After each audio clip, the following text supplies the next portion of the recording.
À l'aube du 3 mars 1943, la mer de Bismarck reposait tranquille sous un ciel pâle parsemé de nuages. L'air était calme, le genre de matin qui faisait croire aux marins que l'océan lui-même était en paix. L'amiral de division Masatomi Kimura se tenait sur la passerelle de son navire amiral, le destroyer Shirayuki, observant 8 destroyers escortant 8 navires de transport complètement chargés à travers les eaux au nord de la Nouvelle-Guinée. Le convoi transportait la 51e division, 6900 soldats, promis au lieutenant-général Atazo Adachi, selon les ordres de Kimura. Ce n'était pas simplement une autre mission. C'était le pouls de l'Empire du Japon, une ligne de sang vitale s'étendant à travers le Pacifique. Pendant plus d'une année, la marine impériale japonaise avait dominé ces eaux. Les convois se déplaçaient sous la couverture de destroyers expérimentés, d'équipages anti-aériens entraînés à la perfection et d'une couverture aérienne de ras-bol. Il y avait eu des moments critiques, mais pas de véritables désastres. Les officiers sur la passerelle de Kimura avaient vu des bombardiers américains auparavant, des B-17 à haute altitude, qui larguaient leurs charges utiles inoffensivement dans la mer, des avions torpilleurs qui arrivaient bas et lentement, des proies faciles pour un tir concentré. La doctrine s'était avérée fiable, et l'expérience leur avait enseigné la confiance. Quote 00, murmura un officier de tir. Quote IIM. Kimura hocha la tête en silence d'accord. Son convoi se déplaçait en formation conforme au manuel. Des destroyers en anneaux protecteurs, les transporteurs ajustables au milieu, chacun maintenant un espacement et une vitesse exacte. C'était un portrait de discipline, de précision et de confiance dans les méthodes de la marine impériale.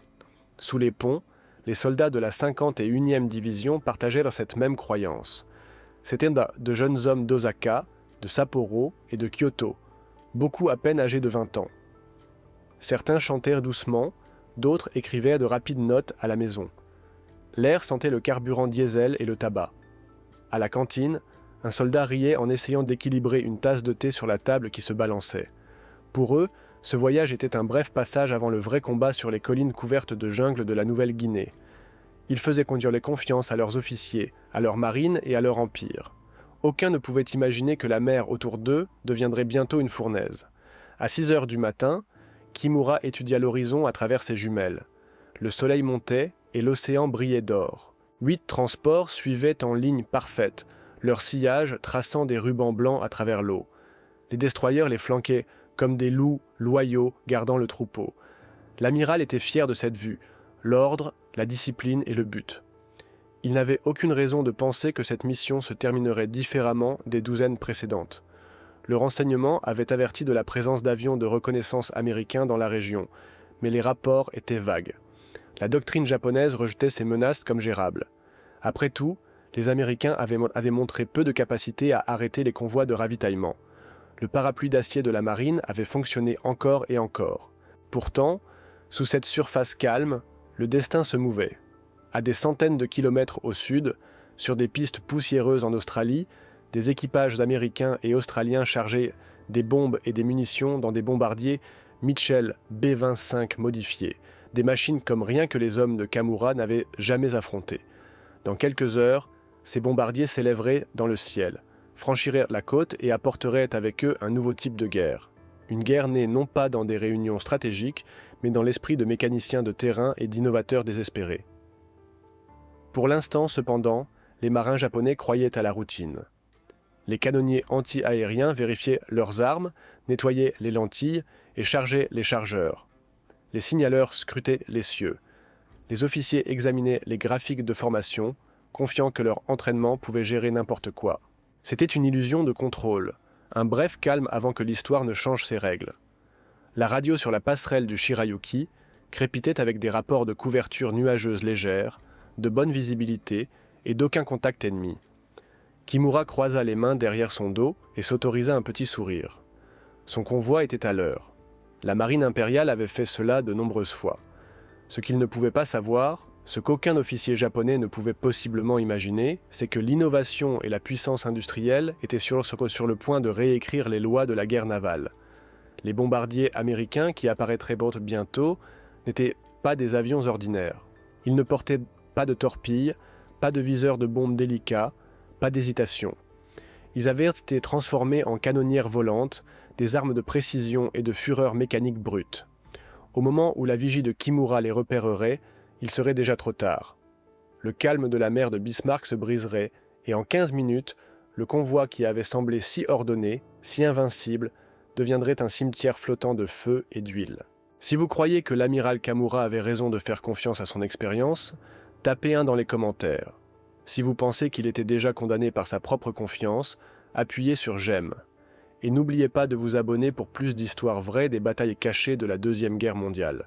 Tandis que le convoi de l'amiral Kamura se déplaçait avec confiance à travers la mer de Bismarck, la véritable tempête était préparée à des centaines de kilomètres au sud dans la chaleur étouffante d'un atelier australien. L'endroit était l'aérodrome d'Eagle Farm, près de Brisbane, un groupe de hangars aux toits en tôle, de poussière rouge et l'odeur d'huile chaude. C'est ici, loin de tout bureau de conception ou chaîne de production, qu'un officier américain agité nommé le major Paul Irvin Papy Gunn était sur le point de changer la nature de la guerre aérienne. Gunn n'était pas un homme conventionnel.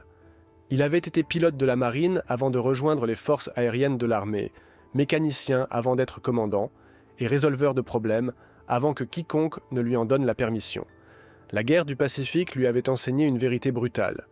Les bombardements à haute altitude contre les navires ne fonctionnaient simplement pas.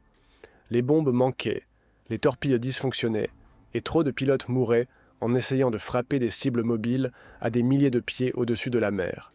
Chaque convoi qui s'échappait signifiait plus de soldats américains tués sur les plages de la Nouvelle-Guinée. Gunn a refusé d'accepter cela. Sa réponse était radicale. Si les bombes à haute altitude ne pouvaient pas frapper les navires, alors les bombardiers eux-mêmes devraient devenir les armes. Il a commencé avec le North American B-25 Mitchell, un robuste bombardier bimoteur moyen qui n'avait jamais été conçu pour les attaques contre les navires. Gunn en a roulé un dans son hangar, a enlevé la peinture de son nez et a ordonné à son équipe de déchirer tout ce qui se trouvait à l'intérieur du bombardier.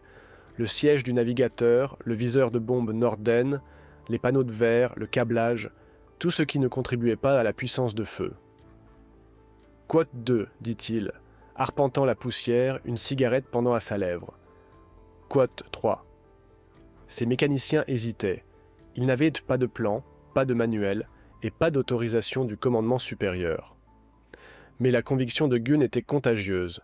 Lui et son équipe ont commencé à souder des plaques d'acier dans le nez, renforçant le cadre pour absorber le recul. Ensuite, ils ont monté 2 mitrailleuses Browning de 50 calibres, chacune capable de tirer 850 coups par minute. 2 canons sont devenus 4. 4 sont devenus 6. Quand ils ont terminé, 8 longs canons dépassaient du nez du B-25, comme les crocs d'une bête métallique. Chaque canon nécessitait son propre système d'alimentation en munitions et son propre mécanisme de chargement.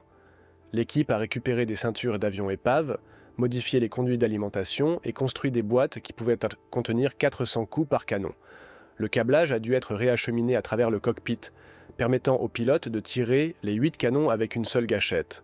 Le poids supplémentaire, plus de 500 livres d'acier et de munitions, a décalé l'équilibre de l'avion vers l'avant. Gunn a recalculé l'assiette lui-même, ajustant les contrepoids et la distribution du carburant jusqu'à ce que l'avion vole à nouveau de manière stable. Quand il a terminé, le bombardier ressemblait moins à un instrument de précision et plus à une tronçonneuse aérienne. Le vol d'essai a eu lieu à l'aube. Le B-25 modifié a roulé sur la piste de terre rouge, ses moteurs crachant une épaisse fumée dans l'air. Gunn a grimpé dans le cockpit vêtu de combinaisons tachées de graisse au lieu d'une combinaison de vol. Alors que l'avion décollait du sol, l'équipage se couvrait les oreilles. À 500 pieds au-dessus du champ de tir, Gunn s'est mis à niveau et a appuyé sur la gâchette. Le nez a éclaté de lumière et de son. 8 flux de feu convergeant en un seul rugissement. La vibration a secoué tout le fuselage, le recul vibrant à travers la carlingue, comme une impulsion vivante. Les douilles usées cascadèrent des côtés, rebondissant sur les ailes comme une pluie de laiton. Quand il a atterri, le sourire sur son visage disait tout. « Quad 4, dit-il. Quad 5. » La nouvelle s'est propagée rapidement à travers la 5e force aérienne. Les pilotes qui ont vu la démonstration ne pouvaient pas croire à ce qu'ils avaient de vue. Un observateur l'a comparé à un destroyer tourné sur le côté et doté d'ailes. Un autre a simplement dit « So, Quad 6 ». En quelques semaines, les équipes de modification de terrain à travers l'Australie ont commencé à copier la conception de Gunn. Des plaques de renforcement ont été soudées en place. Le stockage de munitions s'est étendu et les circuits de tir électrique ont été standardisés. Les Américains avaient créé quelque chose de complètement nouveau, un bombardier moyen renaissant en tant que canonnière. La puissance de feu était stupéfiante. 8 mitrailleuses de 50 calibres tirant ensemble libéraient 6800 coups par minute.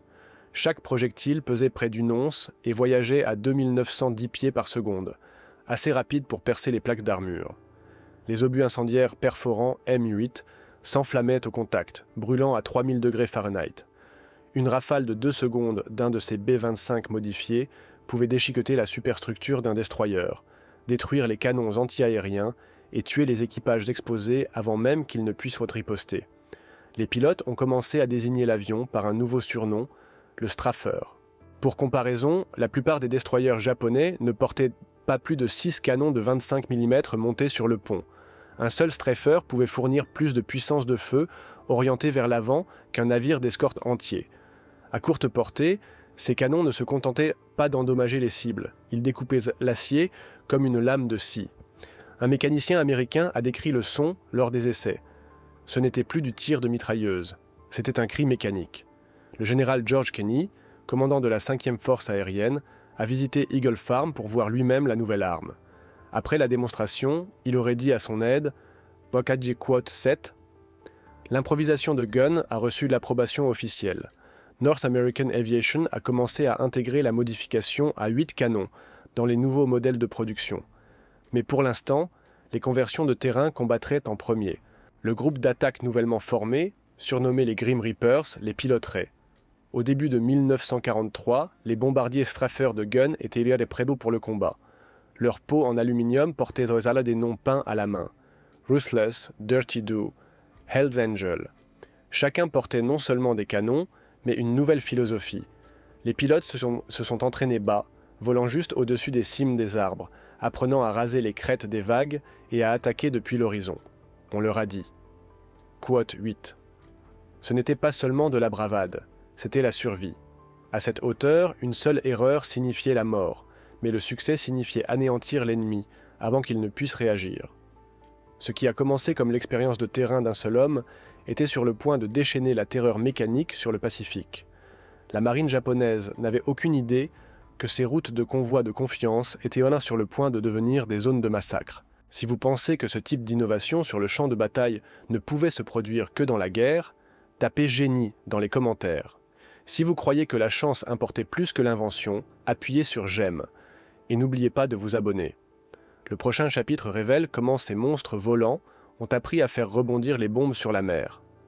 Alors que les canonnières B-25 Straffer, nouvellement modifiées, sortirent des ateliers australiens, une deuxième innovation prenait forme à quelques centaines de kilomètres de là. Elle n'impliquait pas plus de canons ou de nouveaux moteurs, mais une nouvelle façon audacieuse d'utiliser l'arme la plus ancienne de l'arsenal de l'aviateur, la bombe. L'homme derrière cela était le major William Benn du 43e groupe de bombardement, un officier calme et méthodique qui en avait assez de regarder les bombardements à haute altitude manquer, chaque navire mobile qu'il visait. Le Pacifique était trop vaste, la météo trop imprévisible et les capitaines japonais étaient simplement trop habiles à manœuvrer pour s'échapper. L'idée de Ben semblait presque folle la première fois qu'il l'a décrite. « Et si, dit-il lors d'un briefing à Port Moresby, nous faisions rebondir la bombe ?» L'idée venait de regarder les enfants lancer des pierres plates à travers une rivière. Ben a réalisé qu'à la bonne hauteur et à la bonne vitesse, une bombe pouvait faire 1 ou 2 rebonds à la surface de l'eau, puis s'enfoncer dans le flanc d'un navire au niveau de la ligne de flottaison. C'était simple en concept, mais terrifiant à l'exécution. L'avion devrait voler droit et en palier à une altitude pas plus haute que 200 pieds, parfois même plus bas. À cette hauteur, une rafale de tirs anti-aériens pouvait déchirer le bombardier. Le moment du largage devait être parfait.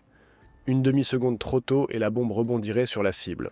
Une demi-seconde trop tard et elle ricocherait droit dans l'avion. Pour tester sa théorie, les équipages de Ben ont utilisé un navire cargo épave échoué sur un récif près de Port Moresby, le SS Prut. Sa coque rouillée à moitié submergée dans les eaux turquoises peu profondes. Jour après jour, les pilotes du 43e groupe pratiquaient les attaques. Ils volaient si bas que leurs hélices projetaient des gerbes blanches sur les vagues. Les navigateurs comptaient les secondes jusqu'au largage, tandis que les bombardiers, maintenant réentraînés comme observateurs, criaient « Correction !» dans l'interphone. Les premières tentatives ont été désastreuses.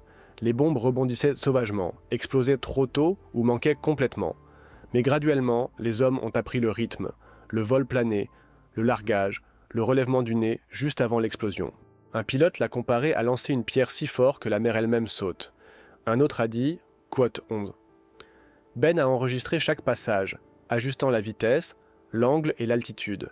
Il a découvert que 250 pieds d'altitude, une vitesse de 220 milles à l'heure et une distance de largage d'environ 600 yards donnaient les résultats les plus fiables.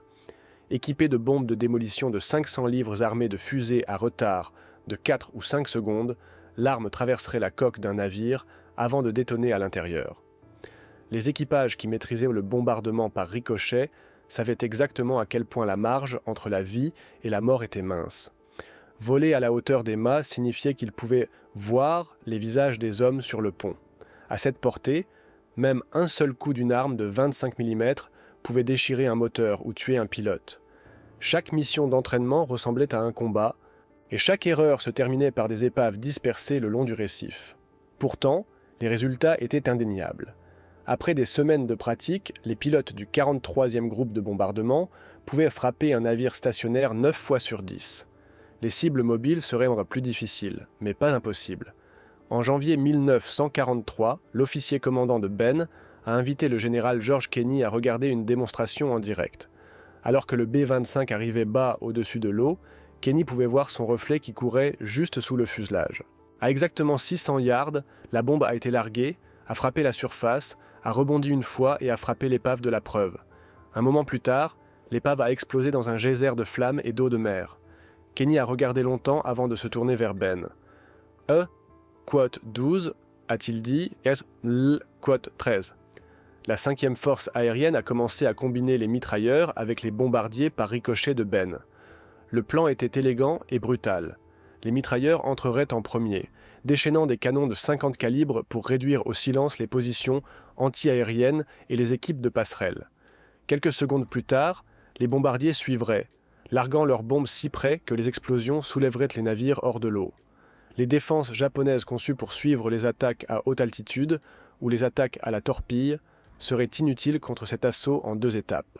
Les équipages s'entraînaient sans relâche. Ils ont appris à voler en formation serrée à 50 pieds, à approcher du soleil ou de la direction du vent, à synchroniser le tir et le largage des bombes avec une telle précision que l'attaque entière durait moins d'1 minute. À l'aube et au crépuscule, les pistes aériennes de Port Moresby tonnaient avec les moteurs alors que les pilotes s'entraînaient jusqu'à ce que l'horizon devienne flou. Les mécaniciens peignaient des gueules de requins et des surnoms sur les nez des avions, des petites créatures impitoyables comme Helen Barbie 3. Chacun représentait non seulement un bombardier, mais une promesse que le prochain convoi à naviguer sous le soleil levant ne survivrait pas à la rencontre. Fin février 1943, les rapports de renseignement ont confirmé ce qu'ils attendaient. Un convoi japonais, 8 transports et 8 destroyers, se dirigeait vers Lae pour renforcer la Nouvelle-Guinée. Pour les Japonais, c'était une mission de ravitaillement de routine. Pour les Américains et les Australiens, c'était le test parfait de tout ce qu'ils avaient construit en secret, les navires mitrailleurs et la doctrine du bombardement par ricochet qui défiait la logique. À Eagle Farm et Port Moresby, les armuriers vérifiaient les fusées et chargeaient les ceintures de munitions. Les pilotes étudiaient les cartes de la mer de Bismarck, traçant les itinéraires d'attaque avec des crayons gras. L'air sentait l'essence et la terre humide. Les hommes dormaient à côté de leurs avions, craignant de manquer l'appel. Pour la plupart d'entre eux, ce serait leur premier combat à basse altitude. Pour certains, ce serait le dernier. Mais ils comprenaient ce qui était en jeu. Si l'attaque réussissait, elle affaiblirait la capacité du Japon à déplacer des troupes à travers le Pacifique. Si elle échouait, des milliers de soldats japonais débarqueraient en toute sécurité à Lae, et la sanglante campagne pour la Nouvelle-Guinée continuerait. Aux premières heures du 3 mars, les équipages de Ben ont grimpé à bord de leur B-25. Ils se sont attachés, ont serré leurs harnais et ont attendu que les moteurs rugissent. Le soleil était encore sous l'horizon et une légère bruine balayait le terrain. Quelqu'un a crié une prière. Les hélices ont tourné, soulevant la poussière dans l'air. l'odeur du carburant mélangée à la sueur. Un par un, les bombardiers se sont élevés dans l'obscurité, leurs feux de navigation clignotant au-dessus de la canopée de la jungle. Loin au nord, le convoi qu'ils chassaient n'avait aucune idée de ce qui arrivait. Les officiers japonais de quart verraient bientôt de minuscules points noirs à l'horizon, rasant les vagues comme des oiseaux de mer. Le premier signe que les lois de la guerre étaient sur le point de changer à jamais.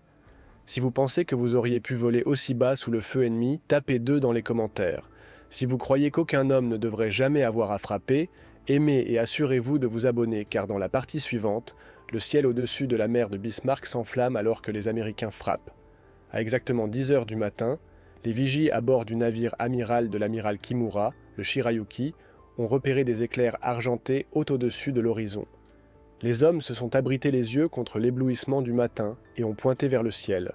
Une formation de bombardiers américains B-17E s'approchait à environ 700 pieds. Kimura a baissé ses jumelles et a hoché la tête calmement. C'était attendu. Pendant des mois, les bombardiers américains à haute altitude avaient attaqué les convois japonais avec peu de succès. Leurs bombes tombaient inoffensivement dans la mer, parfois assez près pour envoyer des colonnes d'éclaboussures, mais jamais assez près pour frapper. Quote 14, a ordonné Kimura. Les officiers de la défense aérienne se sont mis en action, criant les coordonnées de portée et de relèvement. Chaque destroyer du convoi a élevé ses canons vers les avions qui s'approchaient. Les Japonais avaient pratiqué cela des centaines de fois. Les artilleurs anti-aériens ont chargé les ceintures de munitions, ajustant les viseurs pour l'altitude et le vent.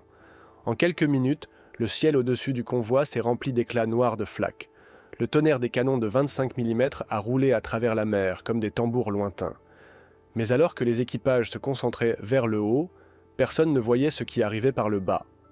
À peine 15 milles de distance, rasant juste au-dessus de l'océan, 12 B-25 Mitchell du 3e groupe d'attaque et 13 chasseurs Beaufort de la Royal Australian Air Force fonçaient à la hauteur des vagues, leurs hélices soulevant la brume derrière eux.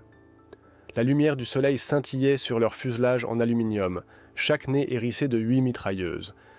Le major Edward Headliner, officier commandant du 90e escadron de bombardement, a mené la première attaque. Son avion portait le nom « Ruthless » peint en noir sur le nez. À travers son pare-brise, il pouvait déjà voir les colonnes d'eau s'élevant des bombes B-17 explosant bien au-dessus. Les artilleurs japonais faisaient exactement ce qu'il espérait. Ils regardaient dans la mauvaise direction. À 280 milles à l'heure, Ruthless a foncé vers le destroyer japonais Shirayuki. Du pont, les marins ont soudainement remarqué quelque chose qui scintillait à l'horizon. Au début, ils ont pensé que ce pouvait être des avions de reconnaissance volant bas. Puis quelqu'un a crié « Quote 15 ». Le cri s'est propagé sur le pont. Les artilleurs se sont précipités pour tourner leurs armes vers le bas, mais les avions étaient déjà trop proches. Liner a appuyé sur la gâchette. Les canons de 50 calibres ont éclaté à la fois. Le nez entier de Ruthless a explosé en flammes et tonnerre. Pour l'équipage japonais, c'était comme si un mur de lumière était apparu de nulle part, déchirant l'acier et la chair. Le premier flux de balles incendiaires blindées a frappé le pont du Shirayuki à 2900 pieds par seconde. La fenêtre s'est brisée, projetant du verre sur le pont de commandement. Les plaques métalliques se sont plissées. Les hommes ont disparu dans des gerbes d'étincelles et de fumée. En quelques secondes, chaque équipe de canons exposée sur le pont a été touchée. Le lieutenant Tekashi Miyata, l'un des rares survivants, a rappelé plus tard. C'était comme être piégé à l'intérieur d'un atelier d'usinage. Alors que chaque mur prenait feu, l'air lui-même criait. Liner a maintenu sa gâchette pendant 8 secondes complètes, tirant près de 900 balles avant de larguer 2 bombes de 500 livres équipées de fusées à retard de 5 secondes. La bombe a rebondi 1 fois, 2 fois, puis a frappé le destroyer juste sous la ligne de flottaison. Les explosions ont déchiré la section médiane du Shirayuki. La vapeur et la fumée ont éclaté vers le haut alors que le navire a commencé à s'incliner vers le port. Derrière Ruthless, 11 autres B-25 sont arrivés l'un après l'autre, chacun sélectionnant une nouvelle cible. Le lieutenant John Henterbury, pilotant l'avion surnommé « The Hare », a visé le transport Kikusai Maru. Ses 8 canons ont tracé une ligne de feu de la proue à la poupe, déchiquetant le pont et réduisant au silence chaque position antiaérienne avant que ces bombes ne frappent. Le capitaine du navire n'a jamais eu la chance de donner des ordres. La barre était partie, son équipage soit mort, soit blessé.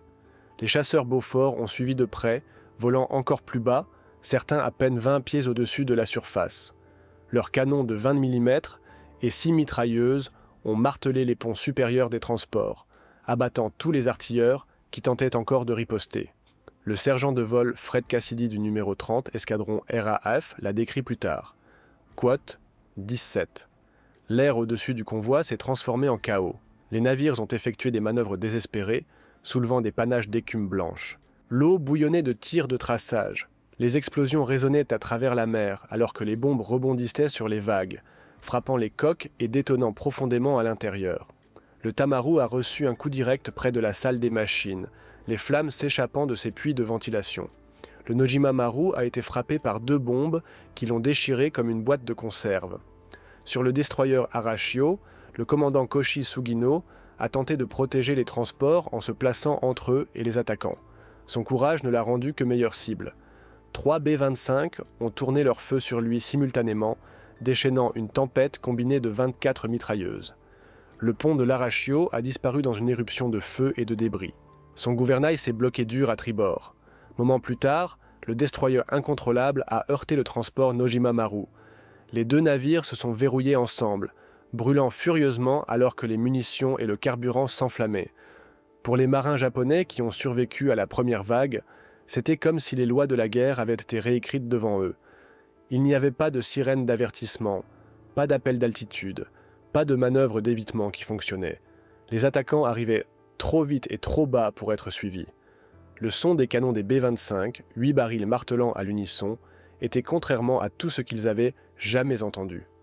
Ce n'était pas le crépitement staccato des mitrailleuses normales, mais un rugissement continu, un cri mécanique qui secouait l'air. L'amiral Kimura se tenait sur le pont de son navire amiral et regardait la destruction. Dans toutes les directions, les navires brûlaient, des colonnes de fumée noire s'élevaient à des milliers de pieds dans le ciel. Le Kembu Maru, son plus grand transport, avait reçu 2 coups et coulé la poupe en premier. Les hommes sautaient par-dessus bord, leurs uniformes en feu.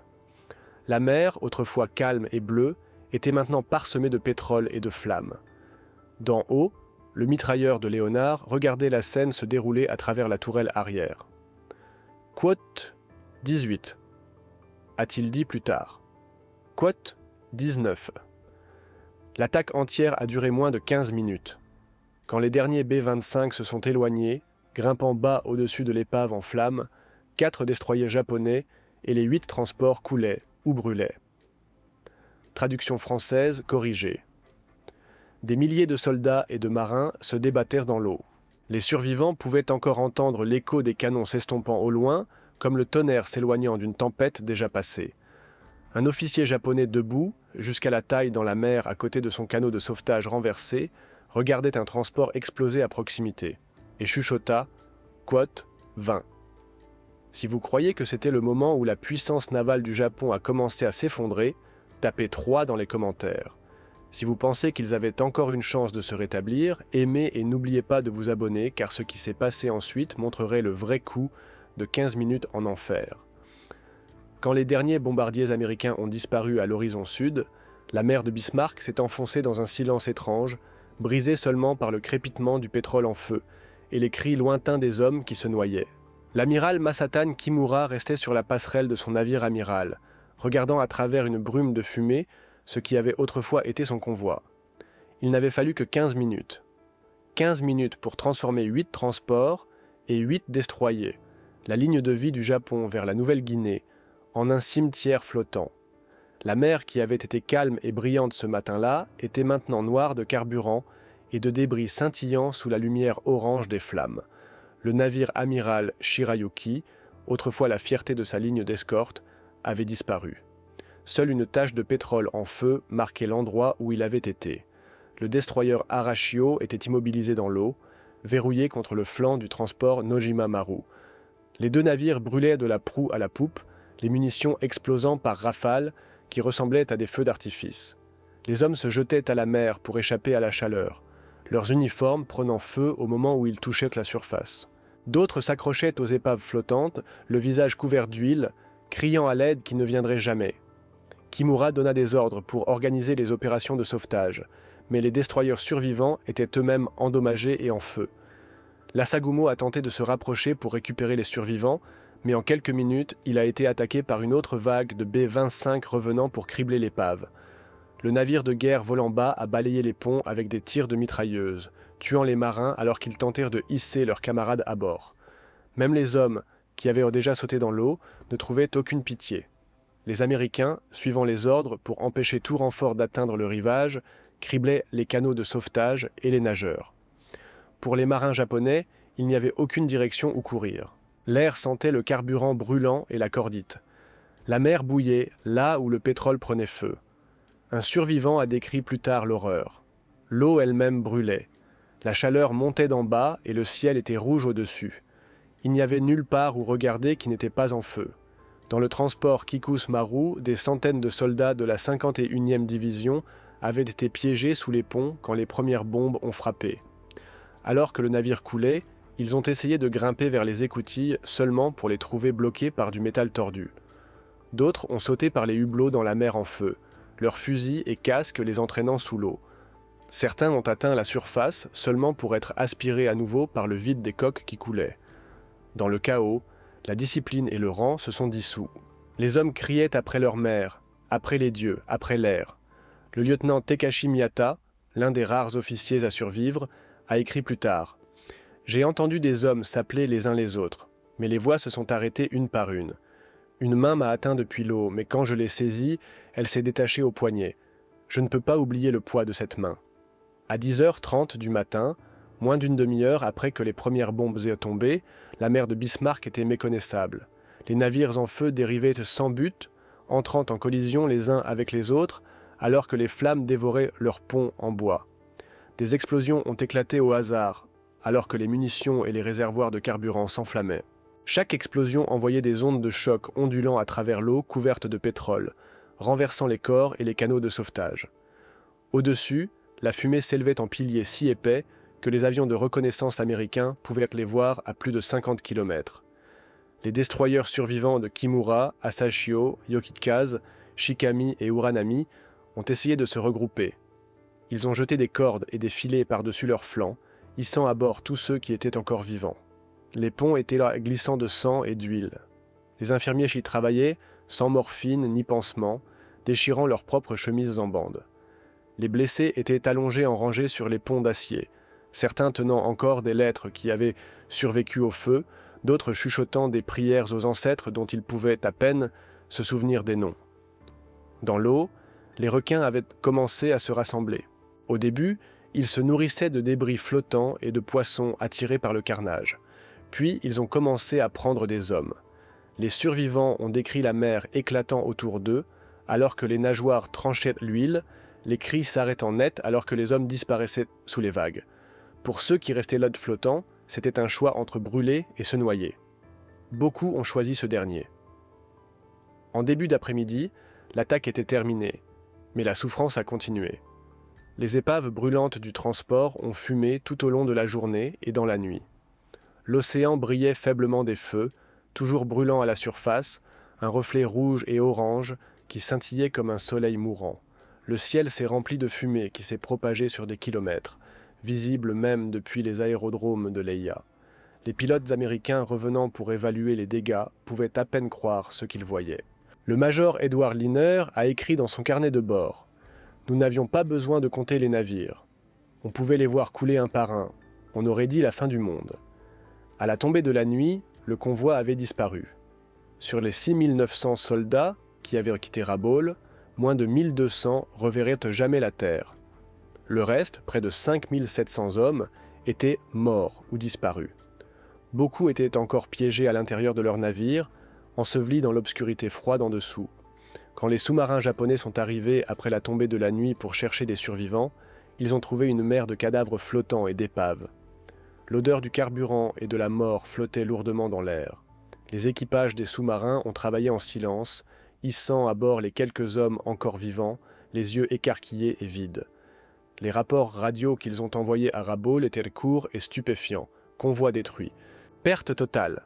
Survivants minimes. L'amiral Kimura ne s'est jamais remis de ce qu'il a vu ce jour-là. Dans son rapport d'après-action écrit des semaines plus tard, il ne pouvait pas se résoudre à décrire la bataille en termes tactiques. Au lieu de cela, il n'a écrit qu'une seule ligne. La mer elle-même était notre ennemie. À l'aube le lendemain matin, alors que la fumée dérivait encore sur l'eau, quelques marins du destroyer endommagé Yukikazi se sont rassemblés sur le pont pour prier. L'un d'eux, un jeune matelot nommé Hiroshi Nakata, a placé une grue en papier pliée dans la mer. Elle a flotté un moment, puis a pris feu en touchant une nappe de pétrole. Il l'a regardée brûler jusqu'à ce qu'elle disparaisse. La guerre n'avait jamais semblé si absolue, si mécanique, si définitive.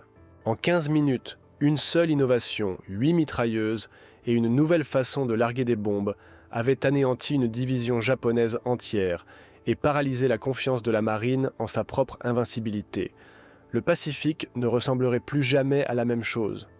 Si vous croyez que la guerre détruit toujours plus qu'elle ne gagne jamais, tapez W dans les commentaires. Si vous pensez que l'invention humaine mène inévitablement à la tragédie, aimez. Et n'oubliez pas de vous abonner car les conséquences de cette bataille changeraient toute la stratégie navale du Japon et la compréhension mondiale de la guerre moderne. Quand les premiers fragments de nouvelles de la mer de Bismarck ont atteint Rabaul, l'incrédulité s'est transformée en silence. Les officiers se sont rassemblés autour du message radio décodé, le lisant 2 fois pour être certain que c'était réel. 8 transports et 4 destroyers perdus, des milliers de morts. L'amiral Kamura parmi les survivants, mais blessé. Mission échouée. L'ampleur de la destruction était impensable. Jamais dans l'histoire de la marine impériale, un convoi entier n'avait été anéanti en une seule attaque en plein jour.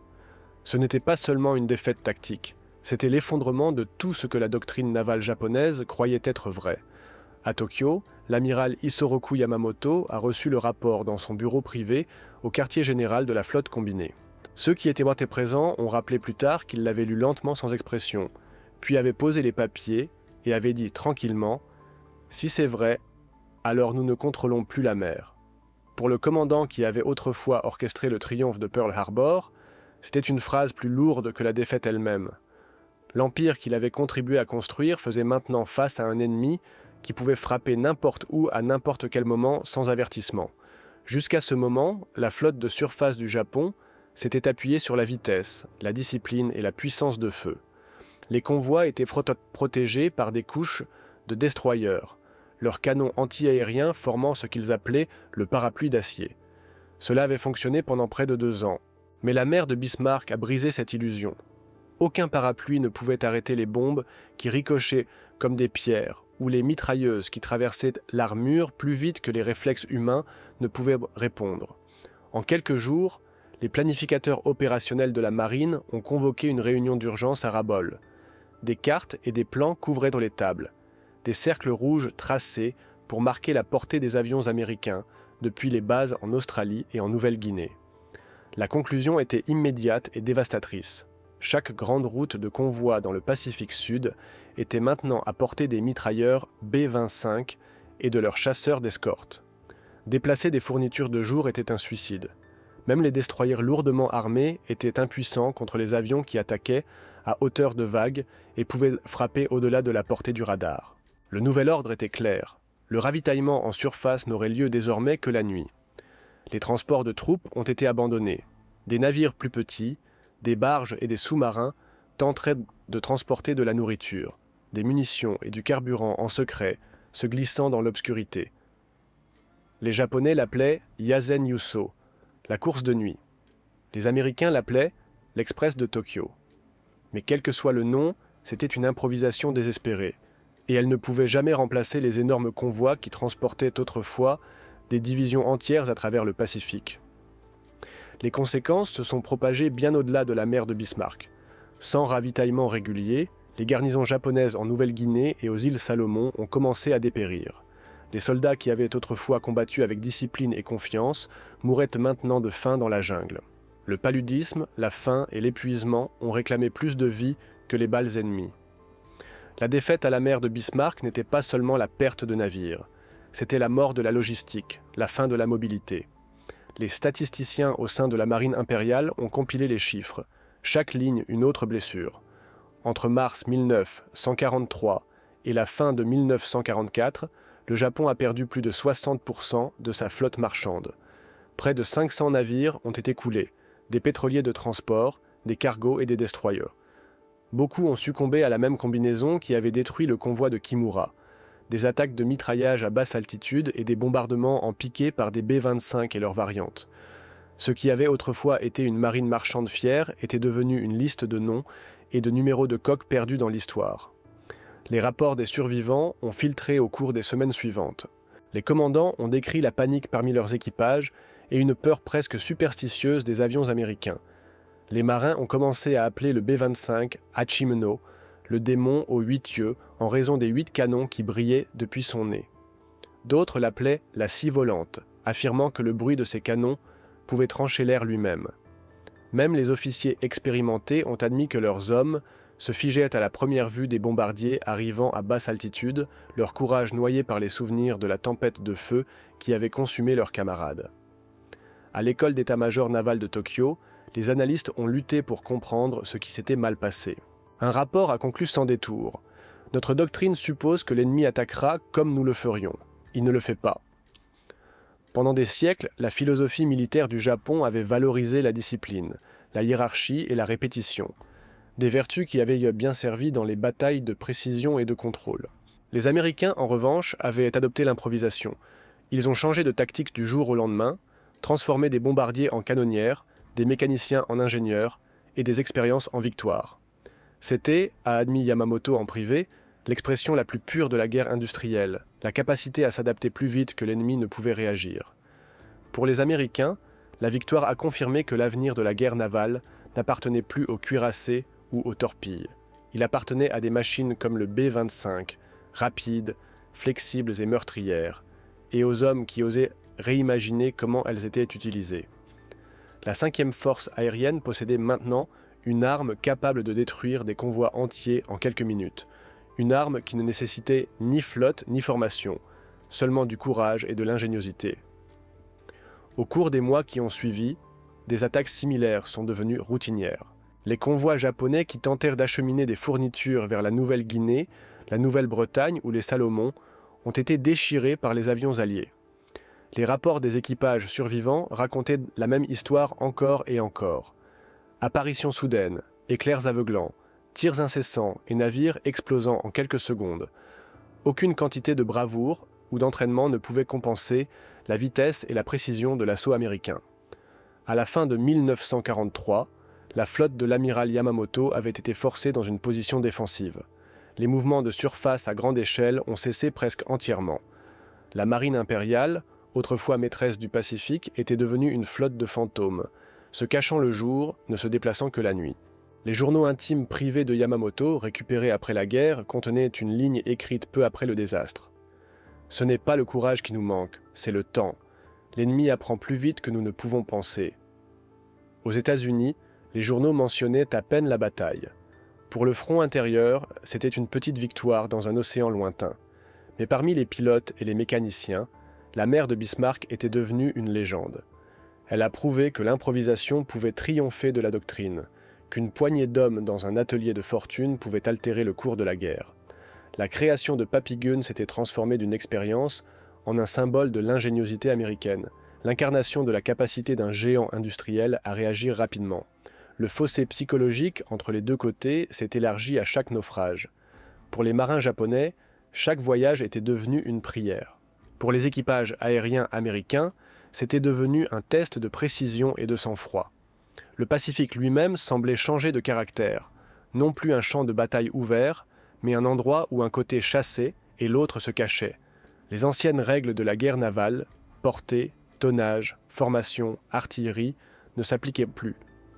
Une nouvelle loi avait été écrite dans la fumée de la mer de Bismarck. Celui qui pouvait combiner l'innovation avec la vitesse régnerait sur les océans. Au début de 1944, les commandants japonais ne planifiaient plus les opérations en fonction du courage ou des nombres, mais en fonction de l'absence, où les Américains n'étaient pas. Les convois naviguaient sous des ciels sans lune, longeant les côtes, leurs lumières éteintes. Pourtant, même alors, les avions alliés équipés de radars les trouvaient souvent. La destruction a continué. Ce qui avait commencé comme une seule bataille était devenu une réalité permanente. Le jour après avoir reçu le rapport, Yamamoto a réuni son état-major. « Nous avons été vaincus non pas par leurs armes, a-t-il dit, mais par leurs esprits. » C'était, dans sa simplicité, la vérité. L'empire qui avait stupéfié le monde par la brillance de Pearl Harbor était maintenant détruit par la même innovation qu'il avait autrefois revendiquée comme sienne. La guerre n'était plus une question de qui pouvait construire le plus grand navire, mais de qui pouvait changer le plus vite. La mer de Bismarck avait prouvé que l'âge du cuirassé était révolu. À sa place se tenait un nouveau type de guerre, industrielle, inventive, impitoyable. Les Américains porteraient cette leçon en avant, transformant leurs usines en arsenaux et leurs idées en armes. Et pour le Japon, autrefois maître fier du Pacifique, la mer qui avait autrefois porté ses conquêtes était devenue une prison de pétrole, de feu et de mémoire. Des années plus tard, quand la guerre avait pris fin et que les épaves de la mer de Bismarck s'étaient installées sous des couches de corail et de limon, les vétérans des deux côtés parleraient de ce jour avec la même révérence mal à l'aise.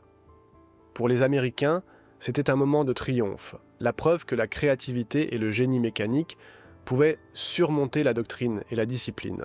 Pour les Japonais, c'était le jour où le courage et la tradition avaient été engloutis par un nouveau type de guerre. Pourtant, pour tous ceux qui l'avaient vu, une vérité restait. Rien à la guerre ne serait jamais plus pareil. Le B-25 Stryfer avait commencé comme un acte de désespération, une modification de terrain née dans un hangar poussiéreux par des hommes travaillant avec des pièces de récupération et des idées à moitié formées. Mais son succès avait révélé une vérité plus profonde que n'importe quelle victoire unique. Dans la guerre industrielle, l'invention elle-même était une arme. Les 8 canons qui jaillissaient du nez du Mitchell symbolisaient non seulement la puissance, mais la capacité à s'adapter, à transformer la nécessité en avantage. C'était cette mentalité, pas simplement la puissance de feu, qui en vint à définir la façon américaine de faire la guerre. Après la mer de Bismarck, l'idée s'est propagée.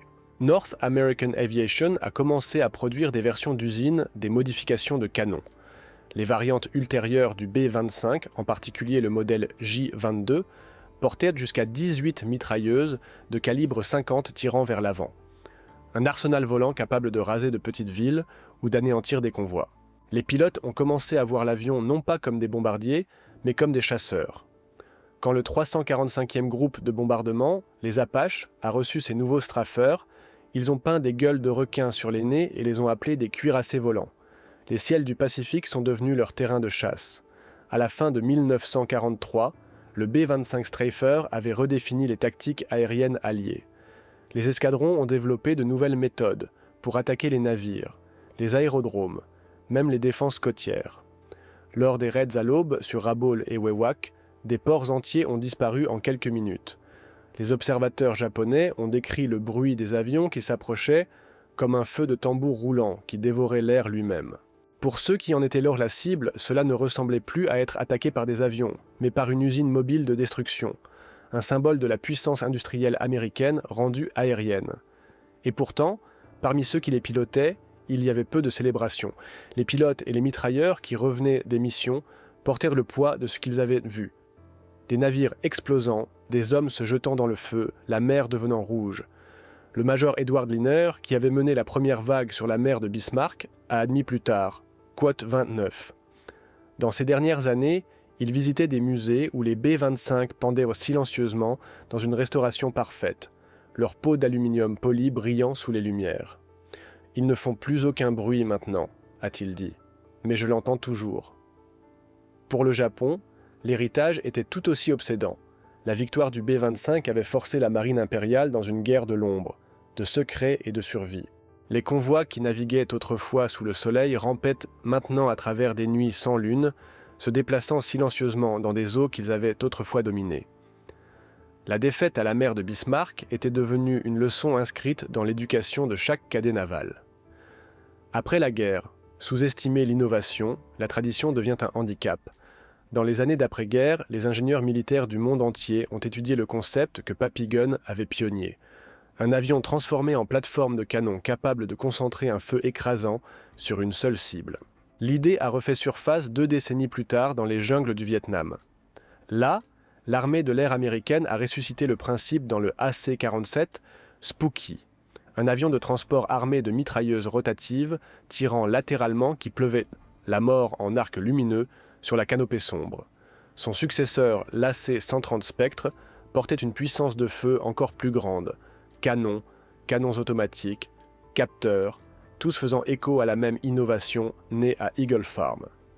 Et plus loin encore, à la fin du XXe siècle, la lignée du Straffer pouvait être vue dans l'A-10 Thunderbolt II, le Warthog. Comme son ancêtre, il était laid, durable et dévastateur. Son canon GAU-8 Avenger, tirant 900 coups par minute, était l'équivalent moderne des 8 canons du B-25. Le même principe a perduré. Un avion conçu non seulement pour livrer des armes, mais pour en devenir une. Les historiens ont souvent appelé le B-25 Stryfer, la modification de terrain la plus réussie de l'histoire de l'aviation. Mais pour ceux qui les ont construits et pilotés, le succès n'était jamais le mot qu'ils utilisaient. Ils l'appelaient une survie. Pour chaque innovation qui a changé le cours de la guerre, il y avait un coût humain qui ne pouvait pas être mesuré en statistiques. Les épaves du Shirahayuki, du Nojima Maru et du Kawushi Maru gisent toujours dispersées sur le fond marin, tordues et silencieuses. À l'intérieur de certaines d'entre elles, les restes de soldats reposent toujours, leur nom depuis longtemps oublié. En 1969, des plongeurs de Papouasie-Nouvelle-Guinée ont découvert l'une des épaves, un transport coupé proprement en deux, sa coque d'acier percée en douzaines d'endroits par ce qui ressemblait à des coupes de scie. Ils ont d'abord pensé qu'elle avait été déchirée par des explosifs, mais un examen plus attentif a révélé des centaines de trous circulaires nets, chacun du diamètre exact d'une balle de calibre 50. Même après des décennies sous l'eau, les preuves de ce qui s'était passé ont subsisté. Aujourd'hui, la mer au-dessus de ces épaves est calme à nouveau. Des bancs de poissons dérivent dans des couloirs rouillés où se tenaient autrefois des soldats. Le corail pousse sur l'acier tordu, adoucissant les contours de la destruction. Au-dessus, la lumière du soleil filtre à travers l'eau en faisceaux dorés, touchant les canons, les rambardes et les ossements de navires depuis longtemps disparus. La surface de la mer de Bismarck est lisse, mais sous elle gisent les traces de l'innovation et de la tragédie entrelacées. Il est tentant d'appeler le B-25 Straffer un triomphe de l'ingéniosité américaine, et en un sens, c'en était un. Il a prouvé que le courage et la créativité pouvaient remodeler le champ de bataille, que l'atelier pouvait être aussi décisif que la ligne de front. Mais pour ceux qui ont regardé des convois entiers disparaître sous la mer, le souvenir portait une autre leçon, que chaque bond dans l'invention approfondit aussi l'abîme de la destruction. Le major Papy Gun n'a jamais vécu pour voir l'impact complet de sa création. Il est mort en 1957 dans un crash aérien près des Philippines. Sur son bureau à la maison, on a trouvé une note écrite de sa main. Quote 32. Pour lui et pour tant d'autres, la ligne entre la nécessité et le génie avait toujours été mince. En se tenant aujourd'hui sur les rives de la Papouasie-Nouvelle-Guinée, on peut encore regarder la mer de Bismarck et imaginer ce matin de 1943, le calme, la fumée, le tonnerre et le silence qui a suivi. Quelque part en dessous, parmi le corail et le sable, gisent les restes de navires et d'hommes qui ont été témoins du moment où la guerre elle-même a changé de forme. Les 8 canons qui jaillissaient autrefois des nez des bombardiers américains reposent maintenant dans des musées et des mémoriaux, leur métal terni par le temps. Mais ils restent des symboles d'une vérité qui transcende les nations et les victoires. À la guerre, les outils qui définissent le progrès portent souvent le poids de ce qu'ils détruisent. Et alors que les vagues roulent doucement sur les tombes du 3 mars 1943, la mer garde son secret, un monument silencieux à l'ingéniosité, à la dévastation et à la frontière fragile entre.